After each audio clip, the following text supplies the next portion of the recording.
Okay, now when you're wrapping a fishing guide, you purchase a 2-part epoxy made specifically for fishing guides. However, if you do not have the ability and or the time to deal with them, they're 24-hour drying times, and you need turners. You need something that will continuously turn your rod at approximately 8 to 10, maybe 15 revolutions per minute when you're using your typical rod epoxy. Now, I'm in a hurry. I'm in a tournament. I need to get this done tonight. My rod broke. A 5-minute epoxy will get this job done. Take your 5-minute epoxy. It's 2-part. Put it in. Now, I wouldn't mix all of it. Mix half to 3/4 of one of them and leave the other one there. Leave the other part there. Epoxy, 5-minute epoxy sets really quick. You gotta be careful not to get a lot of air bubbles in it. I've already got some air bubbles in it, but I can take it out with a brush in a second. Alright, I got enough mixture time. You need a brush. Take it just a little bit on your brush and slowly turn it.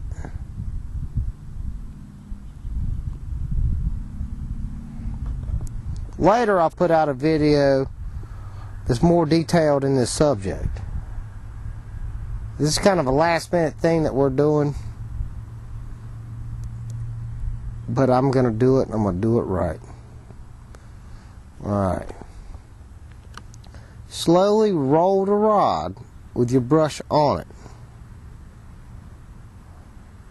Find a clear 5-minute epoxy. If you can find a 15-minute epoxy or an hour epoxy, we'll be better off. But I'm in a hurry today.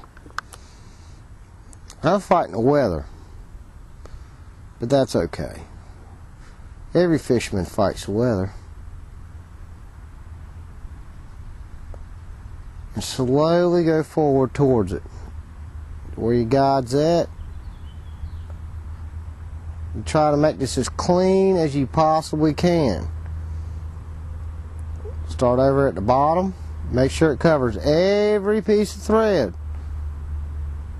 If you hold it right, you'll make a perfect little line.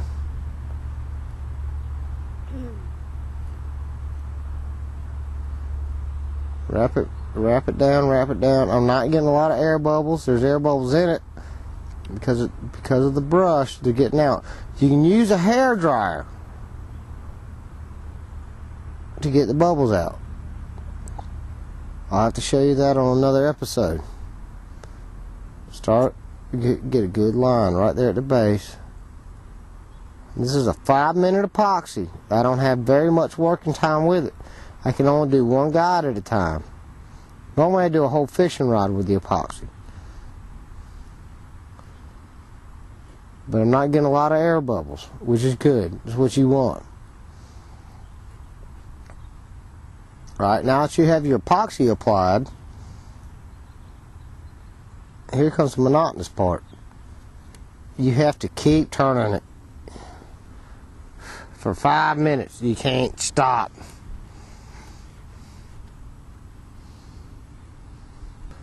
Alright, now that you got your epoxy applied, I am constantly turning it because I do not want buildup, little drips and drops and runs to occur.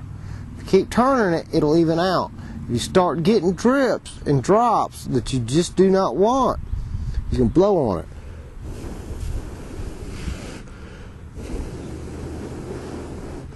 That's what the hair dryer is for. Well, apparently at a pond outside, I don't have one. That's working good. I'm not displeased with that at all. That will work just fine. You're on. Alright guys, ladies and gentlemen, my glue is dried. It looks pretty good. It's pretty level. A little bit of trash got into it because of the wind. But You shouldn't do this outside. It's indoors. But now I'm ready to go fishing. It's taking me about 30 minutes to do the wrap. 10 minutes dry time. Let's go fishing.